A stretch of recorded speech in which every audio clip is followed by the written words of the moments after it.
The United States has opened a new round of shuttle diplomacy after a week of talks in Geneva. President Donald Trump says the revised plan is nearly complete, with only a few issues outstanding. Army Secretary Dan Driscoll is meeting the Ukrainian side, while envoy Steve Witkoff prepares for fresh talks with President Putin in Moscow. The Kremlin has confirmed Witkoff's visit. Putin aide Yuri Ushakov says a preliminary agreement is in place for him and other US officials involved in Ukrainian affairs to travel to Moscow next week.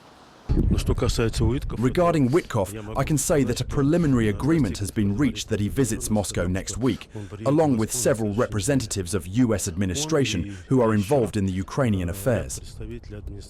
Ushakov also commented on the recent leak of a phone call between senior US and Russian officials, calling it an attempt to hinder the ongoing contacts. I guess to hinder. It's unlikely that they do it to improve the Russia-US relations which are now being built through these contacts, including ones over the phone. From Kiev, President Volodymyr Zelensky said the Geneva talks produced a clear framework for moving forward with the United States and European partners.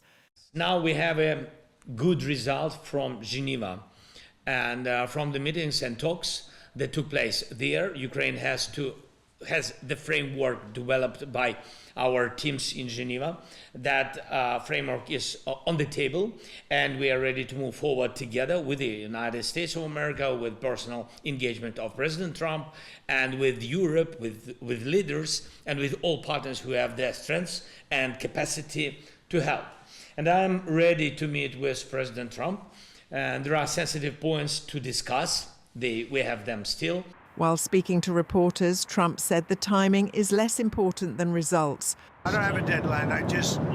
You know what the deadline for me is? When it's over. And I think everybody's tired of fighting at this moment. They're losing too many people. Trump also described the revised plan as a step-by-step process involving borderlines and territory issues he called long and complicated. Well, that was just a map. All that was is a map. That was not a plan. It was a concept.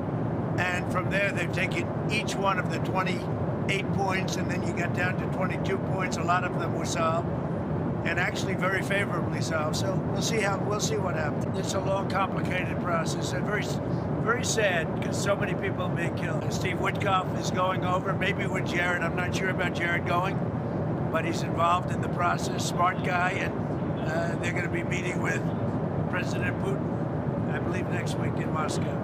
Witkoff's Moscow trip will be his sixth since the war began, and US officials say any breakthrough now depends on narrowing the remaining territorial and security points.